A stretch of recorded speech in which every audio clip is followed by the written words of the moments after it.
नमस्कार दोस्तों, आप सभी का स्वागत है एमिनेंट इंस्टीट्यूट के यूट्यूब चैनल पर। और इस वीडियो लेक्चर सीरीज में हम भारत के विभिन्न आयोगों के बारे में बात कर रहे हैं। पिछले लेक्चर में हमने राष्ट्रीय महिला आयोग के बारे में बात की थी। आज हमारा टॉपिक है राज्य महिला आयोग। हमारा जो मध्य प्रदेश का महिला आयोग है हम उसके बारे में बात करेंगे।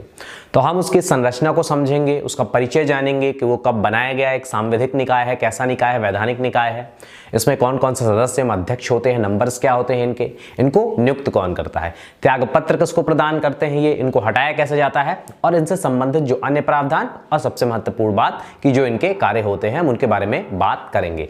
तो राष्ट्रीय महिला आयोग के कार्य तो आपने समझे होंगे। जो राज्य महिला जो राष्ट्रीय महिला आयोग के कार्य थे वही राज्य महिला आयोग के भी कार्य होंगे, बस जो काम करने का दायरा होगा वह छोटा होगा, वह अब अपने राज्य में ही कार्य करेंगे।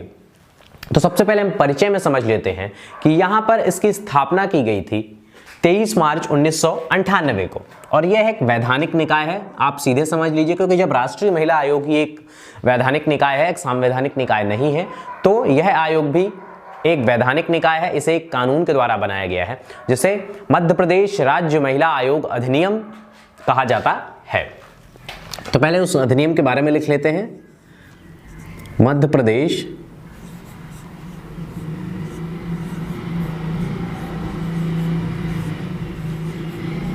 राज्य महिला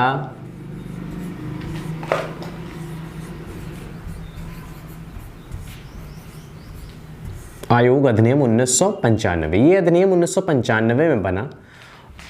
जैसे उस बार जब हम राष्ट्रीय की बात कर रहे थे तो 1990 में बना था, फिर 92 में राष्ट्रीय महिला आयोग की स्थापना की गई थी। तो इस तरह यह अधिनियम 1995 में निर्मित हुआ। मध्य प्रदेश राज्य महिला आयोग अधिनियम। तो ये अधिनियम आपको नाम से तो याद हो जाएगा, बस आपको डेट याद करनी पड़ेगी। और तब इसकी स्थापना कब की गई? अब महिला आयोग की स्थापना, राज्य महिला आयोग की स्थापना 23 मार्च 1998 को की गई।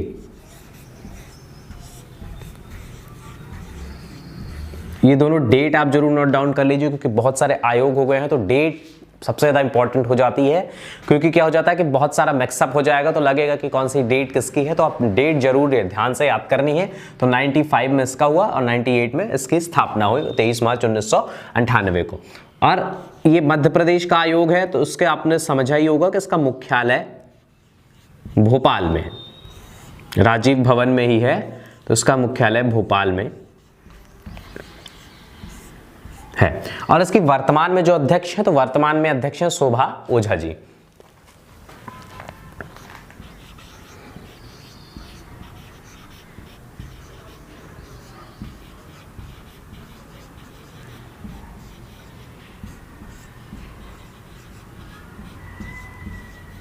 शोभा ओझा जी को आप लोगों ने देखा होगा, कांग्रेस की प्रवक्ता हैं, तो इन्होंने आपने देखा जरूर होगा इन्हें टीवी पे, शोभा ओझा जी।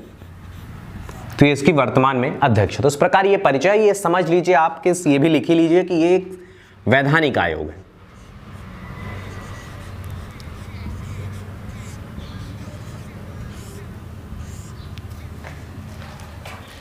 ये एक वैधानिक आयोग है।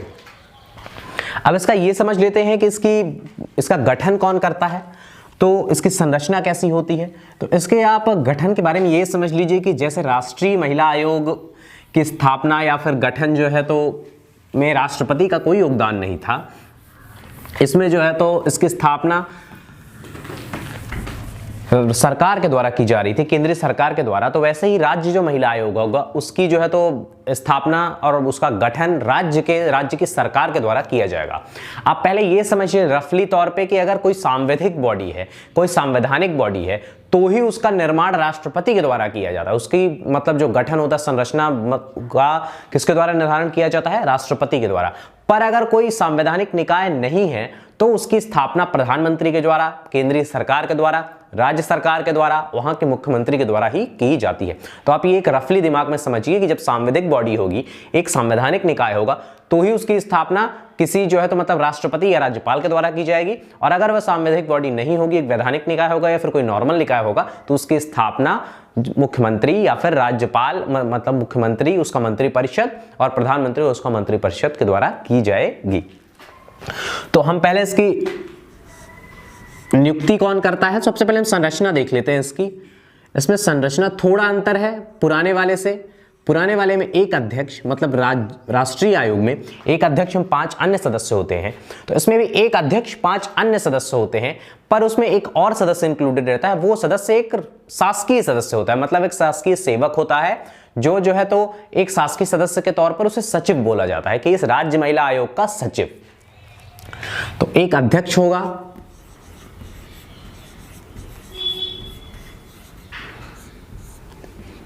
5 अन्य सदस्य होंगे। अब इनको आप ये लिख सकते हैं कि सदस्य अशासकीय होंगे, मतलब इनका ये शासकीय सेवक नहीं होंगे, सरकार के कर्मचारी नहीं होंगे। तो ये 5 अशासकीय सदस्य हैं और एक सदस्य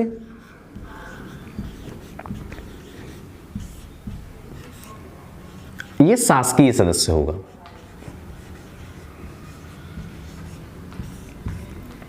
इसे क्योंकि अब इन तीनों को मिला के ये 7 सदस्यीय निकाय है, अध्यक्ष को जोड़ के। तो इस तरह क्वेश्चन कंफ्यूज होता है आदमी कि नहीं, इसमें तो अध्यक्ष को इंक्लूड करने के बाद कितने सदस्य हैं? इसमें 7 सदस्य हैं, तो आप ये दिमाग में रखिएगा।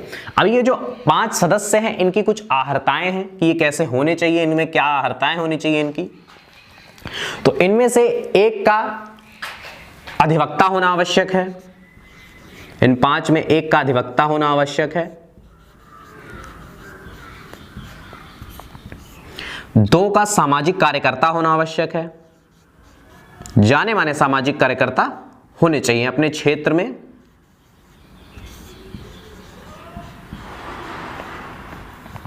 और राष्ट्रीय जो महिला आयोग था उसमें क्या था कि जब जाति वाली शर्त थी तो उसमें SC एवं ST को जोड़ा गया था। तो यहां पर एक और एक्सेप्शन है कि यहां पर जो शर्त है तो इसमें एक को SC, ST या OBC से संबंधित होना आवश्यक है, इन 3 जातियों से संबंधित होना आवश्यक है।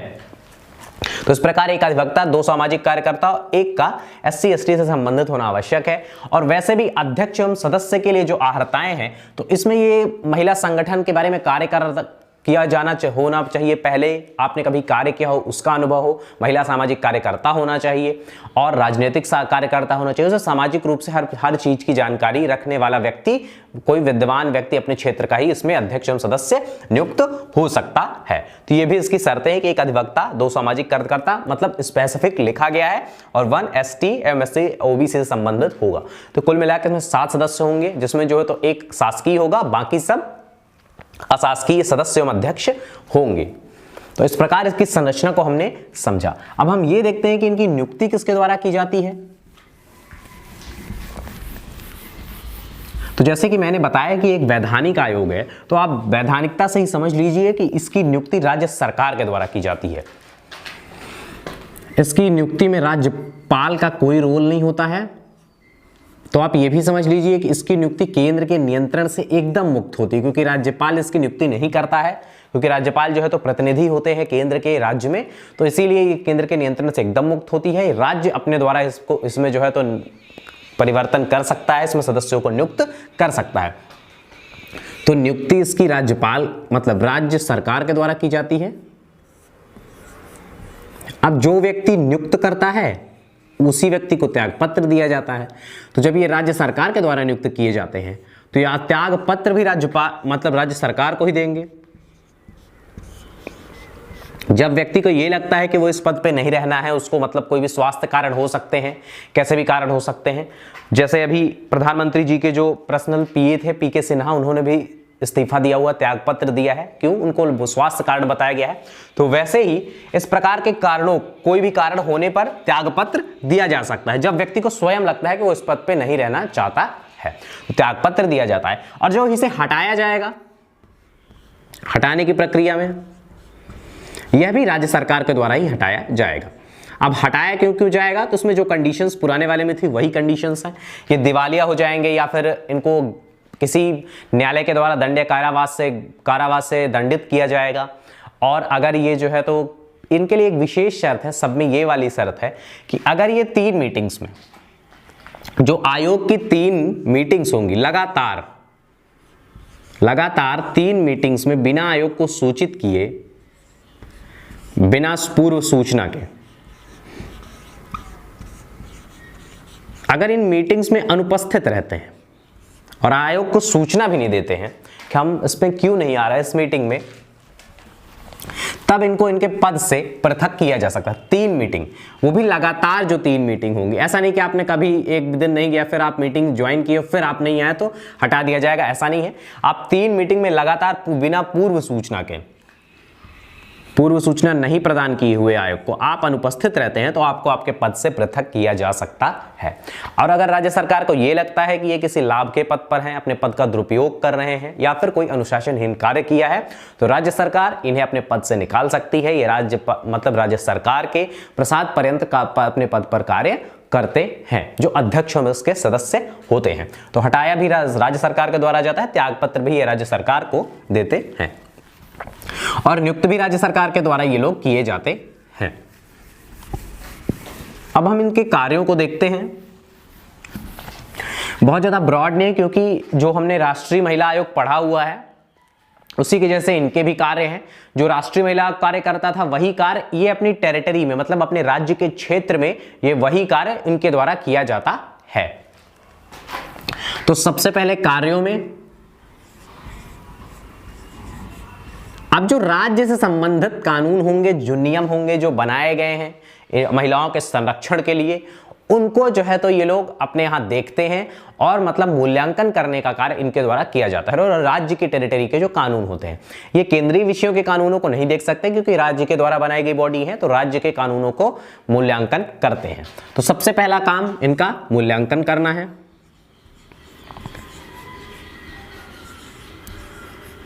और अगर पहली बात तो अगर कोई कानून में इनको कमी लगती है तो ये नए सुझाव देते हैं, सिफारिशें करते हैं। ये एक जरूर एक बात है, तो आप हमेशा हर आयोग यही करता है, तो सिफारिशें भी करते हैं। ये राज्य सरकार से सिफारिश करते हैं। और राज्य सरकार अगर महिलाओं से संबंधित कोई मैटर है, अगर उसमें कानून बनाना है या फिर कोई और विशेष बात है, तो फिर उसमें क्या होता है, महिलाओं से संबंधित अगर कोई मामला है तो उसमें ये सलाह देने का राज्य, मतलब वहां के सरकार को सलाह देने का भी कार्य इनके द्वारा ही किया जाता है।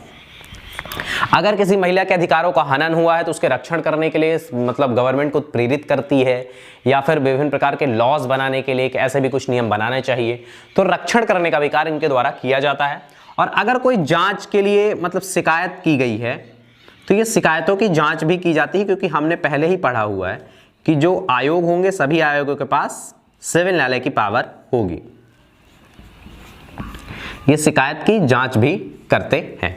अब जैसा सिविल न्यायालय की बार बार बात आती है तो एक बार हम फिर रिवीजन कर लेते हैं कि सिविल न्यायालय क्या होता है। सिविल न्यायालय की शक्ति का मतलब होता है कि ये किसी को अपने सामने सम्मन पेश कर होने के लिए कह सकते हैं, सम्मन दे सकते हैं कि आप हमारे सामने प्रस्तुत हो।